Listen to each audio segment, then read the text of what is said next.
we have a network with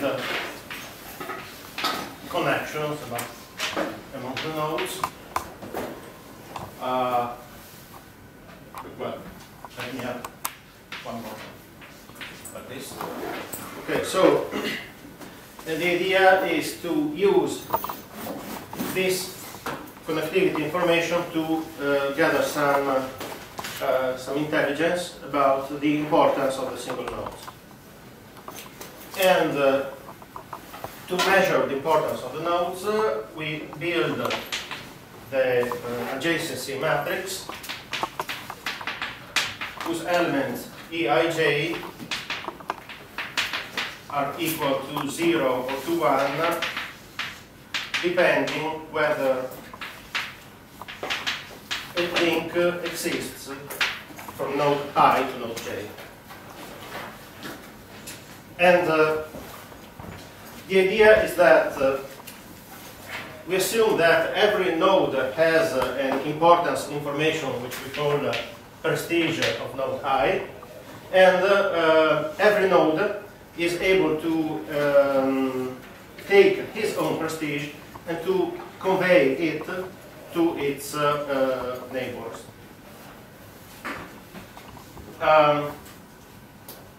So we identified a step-dependent process where we have an initial, so with superscript 0 prestige value for all nodes, and then we end up by determining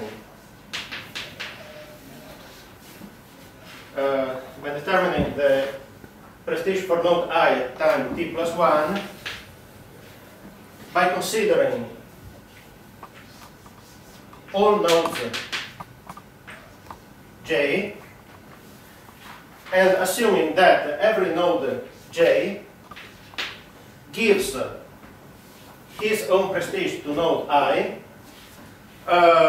Actually not all the prestige because it is equally shared between all its outgoing links. So node j provides his prestige to node I if and only if there is a link from j to I, so this is 1, and the prestige is divided by the number of outgoing links from node j. So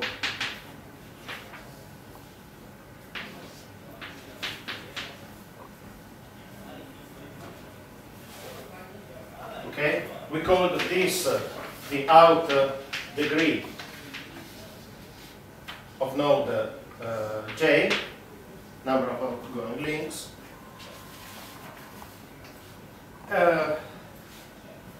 And of course, the prestige that is used is the one that was determined in the previous iteration of the method. Okay, this is one possible way to explain what's happening. But what we want to get is actually a stable prestige distribution that does not change in time. So we are asking that this iterative expression has a limit so that for t large enough we have actually a stationary situation, a stable situation where the redistribution of prestige according to this equation does not change the distribution itself.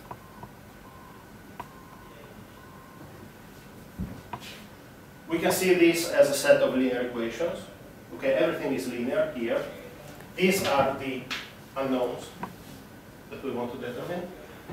But actually, in order to go further and be able to say something about this method, I would like to change the point of view. And what I would like to convince you now is that these values, Ti, can be actually seen as probabilities.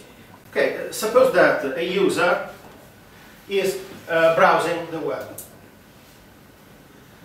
This is the web, Okay, we have this user model. The user starts from this node. Let's give names to nodes. So the user starts from node 1, and then he proceeds by randomly selecting one outgoing link and clicking on that link. So that if at the initial time the user is at node 1, at the second step he will be either at node 2 or at node 4, both with probability 1/2. Okay, so we can define Pi as, Pi(t) as the probability for the user of being at node I at time t.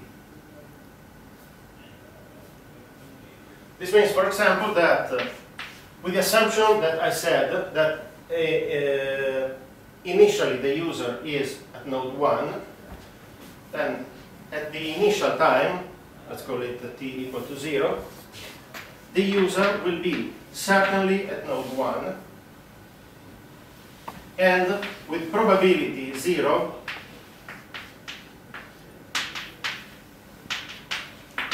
at the other nodes. So, if we interpret the P as probabilities, of course we need some restrictions on the values of P. The probability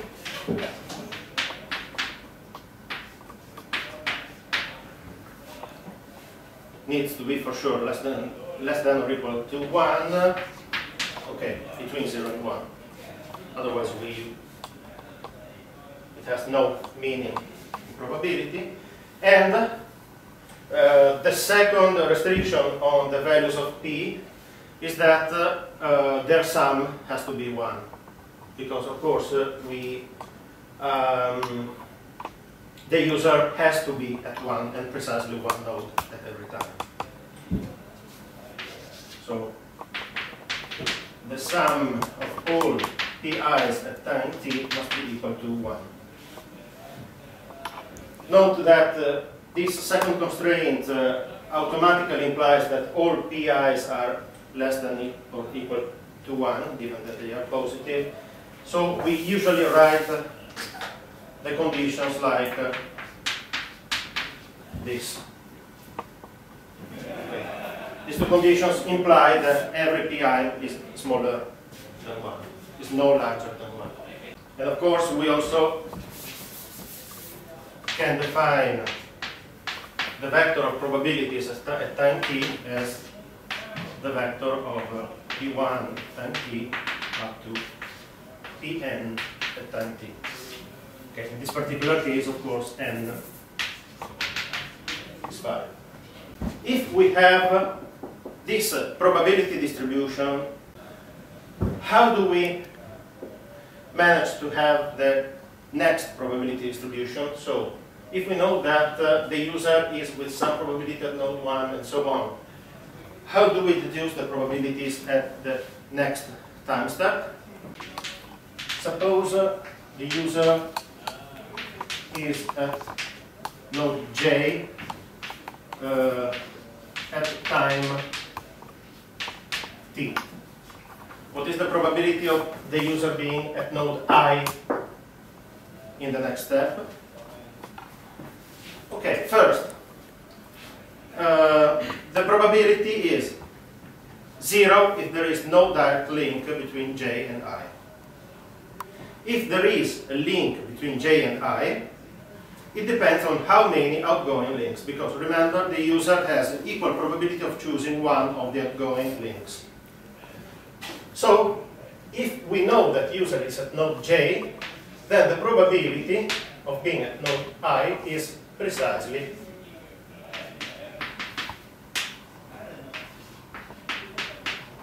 zero if there is no link between j and I. Otherwise, it is 1 divided by the number of outgoing links. So this would be the probability if we knew that the user is at node j. Otherwise, all we have to do is to take all probabilities for all nodes j and weigh them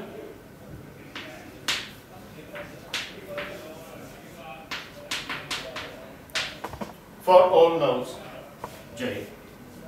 Okay.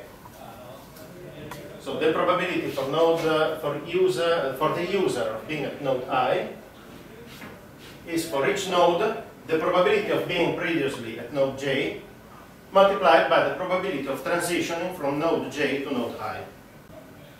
We can also write at every link the probability that the user has to follow that particular link. What is the probability of, if the user is at node 1, what is the probability of following this link?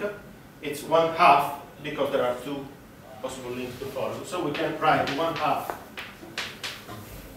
at each of these links. There are two outgoing links from node 2, so 1/2. There is only one node coming out of node 3. So if the user is at node 3, he will for sure follow this link and go to node 4. From node 4, there is only one outgoing link, and again from node 5. Here we have a system given that has 5 possible states, and the transition from one state to the next is given by a probability that only depends on the state the system is in. Let me simplify this. As we said last time,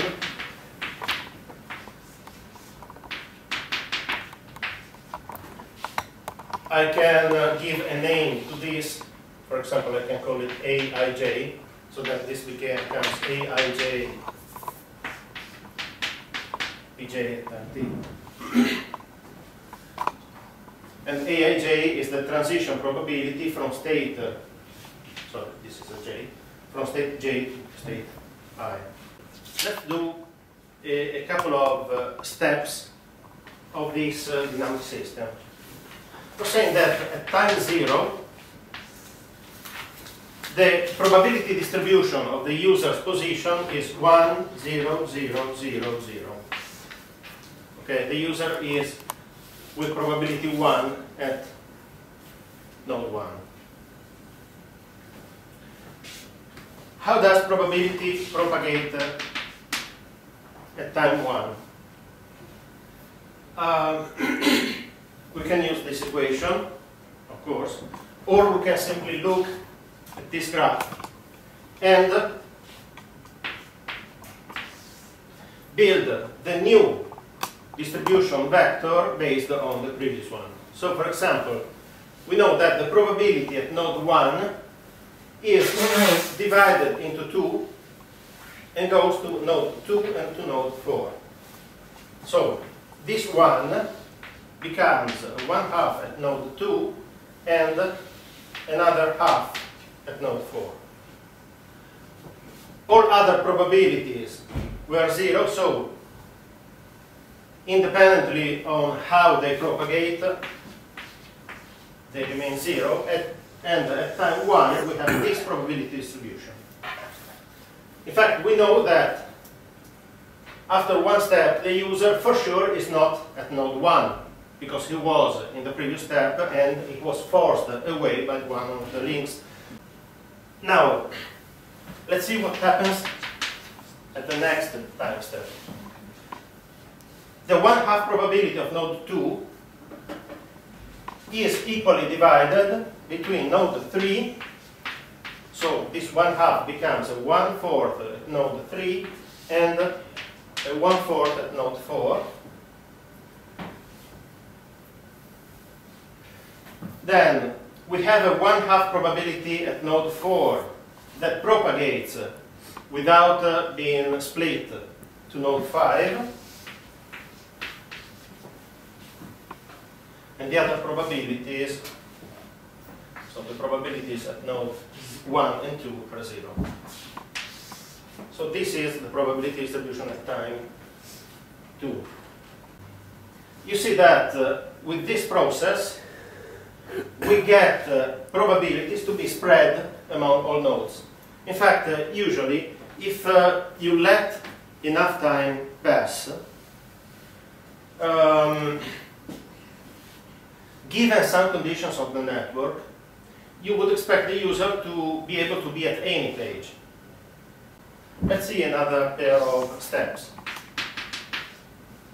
So at time 3, we have the probability at node 5 goes to node 1.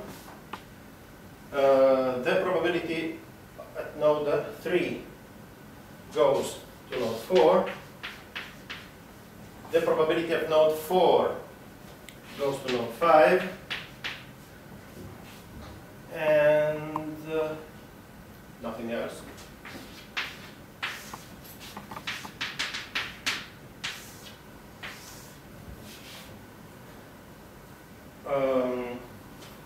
Here finally the probability at node 1 is shared between nodes 2 and 4.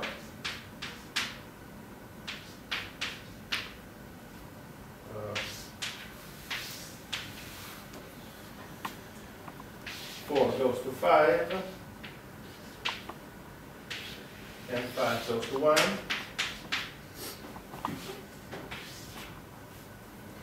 In the next step, finally, every node will have a non-zero probability of being visited. So here, node 5 goes to node 1. Node 1 is split between node 2 and node 4. Node 2 is split between node 3 and node 4. Node 4 goes to node 5. Okay, so you see that at time 5 we have two ways of reaching node 4. 1/8 plus 1/8 is 1/4. Okay, and so on. You see that here at step 5, the user has maybe at any node, not with equal probability, but he might be at every node. What I'm asking now is, will this system converge to a precise distribution of probabilities, or will probabilities tend to change in a cyclic way? So I want to reach a stable state. But what will this stable state be? Well, we can find it analytically. In fact, let's write the equations that, explicitly the equations that determine one vector given the previous one. So, the probability of being at node 1 at time t plus 1, well, we just look at the drawing and we see that in order to be at node 1 at time t plus 1, the user had to be at node 5 at time t. That's the only way. So the probability of being at node 1 at time t plus 1 is equal to the probability of having been at node 5 at time t. It's simple like that. What's the probability of being at node 2 at time t plus 1? In order to be here, the user had to be at node 1 at time t, and in that case, it only had a 1/2 probability of going here. So this probability is 1/2 the probability of being at node 1 at time t. Okay? Next, node 3, for exactly the same reason, is 1/2 the probability of being at node 2 at time t. The probability of being at node 4 at time t plus 1 is just a little bit more complex. because it is actually the sum of 3 different probabilities. In fact, the user could have been at node 1, and it had 1/2 probability of moving to node 4, or it could have been at node 2 with a 1/2 probability of moving to node 4, or it could have been at node 3, and in that case it would certainly move to node 4. Finally, the probability of being at node 5 at time t plus 1 is exactly the probability of having been at node 4 at time t. Now I'm asking what happens when t goes to infinity. It means, am I going to, can I hope to reach a stable state? The first question is there a stable state? In order to see it, I just move t to infinity, and as we have seen last time, this amounts to removing the t superscript and see if there is still a solution to this system of equations. If I remove t, in fact I want that the state at time t is equal to the state at time t plus 1, so I remove the indices, the superscripts. This becomes a system of 5 equations and 5 unknowns. I just have to solve this to find. And solving this is rather easy because you see P1, P5, and P4 are equal.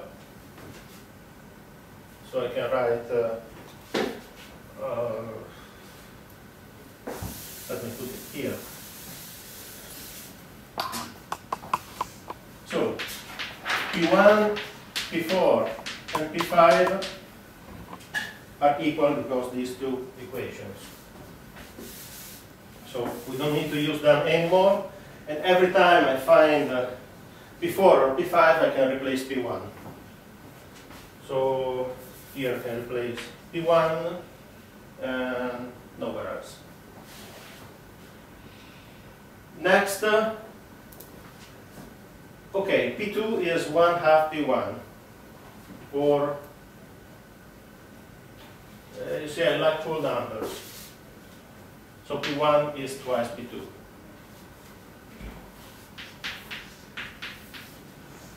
So we can replace, every time we find a P1, we can replace twice P2. Here and here.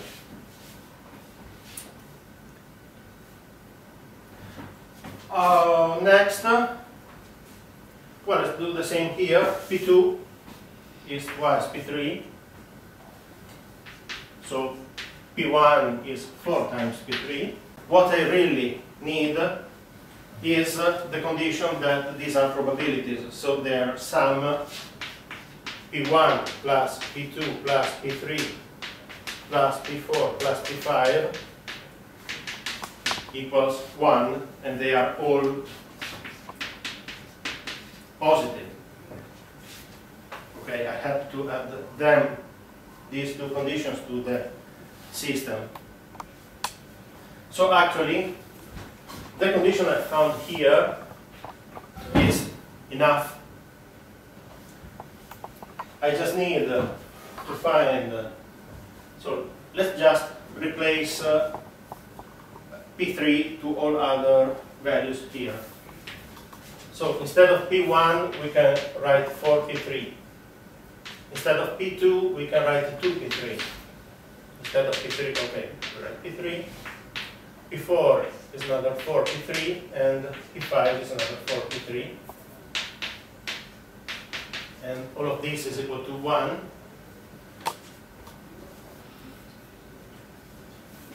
So I get 15 times P3 is equal to 1, and finally P3 is equal to 115. Given this value for P3, I get that P1 P4 and P5 are equal to 4/15,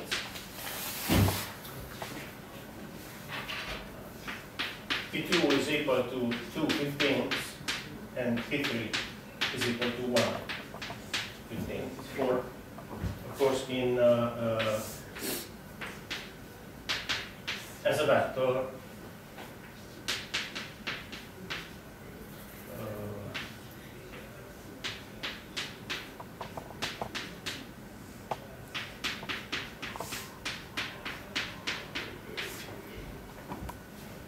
this is the final probability distribution, the stationary probability distribution. So I know that if at some step, at some time, I have this probability distribution for the user being at each node, at every subsequent step, the probability will remain this one.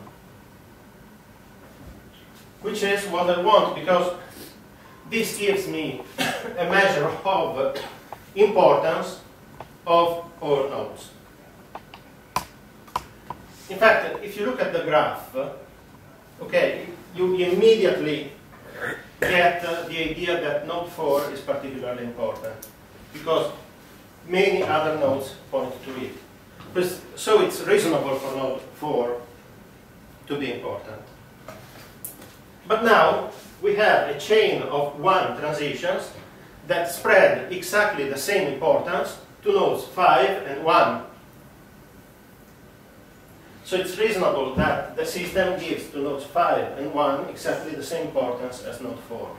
And also we get the idea that node 3 is not that important. In fact, the node can skip visiting it every time by taking the shortcut from node 2 and 4 rather than passing through node 3.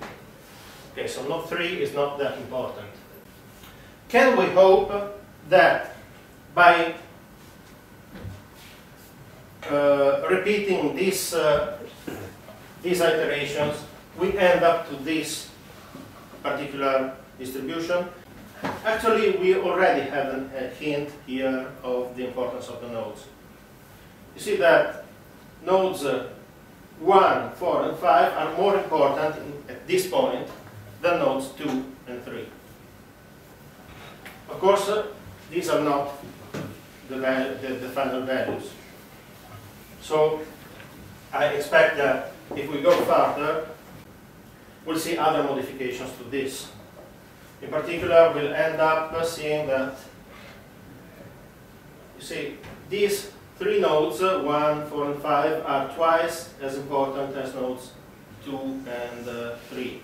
But actually, this is not the case, and sooner or later, we will see also differences between nodes 2 and 3. In this case, we can expect that the system converges to a good situation.